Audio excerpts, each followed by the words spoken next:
Hello మామ! ఈరోజైతే మా దూలపురుషులందరూ నా కోసమైతే వెయిట్ జేశారు. అంత లేట్‌గా వచ్చాం మేమైతే. ఇంకా ఉదయాల ముద్రలేసేసి మా పీటీ సార్‌నైతే ఒక ఆట ఆడుకున్నాం ఈరోజు. ఈరోజు మా కాలేజీలో ఫుడ్ ఫెస్ట్ అయితే జరుగుతుంది మామ. అందుకే బ్యాగులు ఎత్తుకొని ఎళ్ళలేదు. ఇంకైతే డెకరేషన్ అయితే చేస్తున్నారు. ఇంక లోపలికెళ్ళగానే మా వాడేదో తురుముతున్నాడు. వీడు మాత్రం బాగా పనికొస్తాడు బస్ స్టాండ్‌లో అమ్ముకుండేకి చూడండి. ఇంకా స్టార్ట్ అవ్వలేదు కదా అని టెర్రస్ పైకైతే వెళ్ళిపోయాము. వెళ్ళగానే మా వాళ్ళకి ఫోటోలైతే గుర్తొచ్చాయి. ఇంకొక్కొక్కడు ఫోటోలు తీసుకుంటున్నాడు, వీడియోలు తీసుకుంటున్నాడు. ఒక్కడినైతే తిప్పి పారేసాం చూడండి మీరే.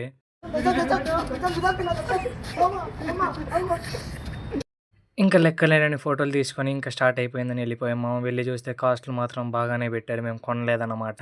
మా దోల గురించి తెలిసిందే కదా మామ! ప్రతి రూమ్‌లోకి వెళ్లి అందరిని గెలికేసామన్నమాట. ఇంకా టెడ్డీ బ్రో అని ఒక ఆట ఆడుకునేసాం. మా దెబ్బకెళ్ళిపోయాడు బయటికి. ఇంకా మా వాళ్ళైతే ఫుల్ హడావిడిగా ఉన్నారు. బాగా సేల్ అయితుందన్నమాట ఈళ్ళకి ఈరోజు. క్లాస్‌లో మొత్తం ఫస్ట్ ఇయరే ఉన్నారు మామ. మొత్తం మా వాళ్ళే కాబట్టి ఇంకా ఆ షాపులన్నీ మనవే అన్నమాట. వెళ్లి ఒక్కొక్కడి దగ్గర అన్నీ టేస్ట్ చేసేసాం. ఇంకా నెక్స్ట్ సీనియర్స్ దగ్గరికి కూడా ఎళ్ళాం. వీళ్ళు కూడా ఇచ్చారు ఫ్రీగా కొద్దిగా. ఫ్రీగా అంటే కప్పులు కప్పులు కాదు మామ. ఒక్కో స్పూన్ ఇచ్చారంతే. ఇంకా ప్రతి ఒక్కరు వచ్చేసారు. పీయూసీ నుండి కూడా. పీయూసీ వాళ్ళు కూడా వస్తారన్నమాట ఫుడ్ ఫెస్ట్‌కి.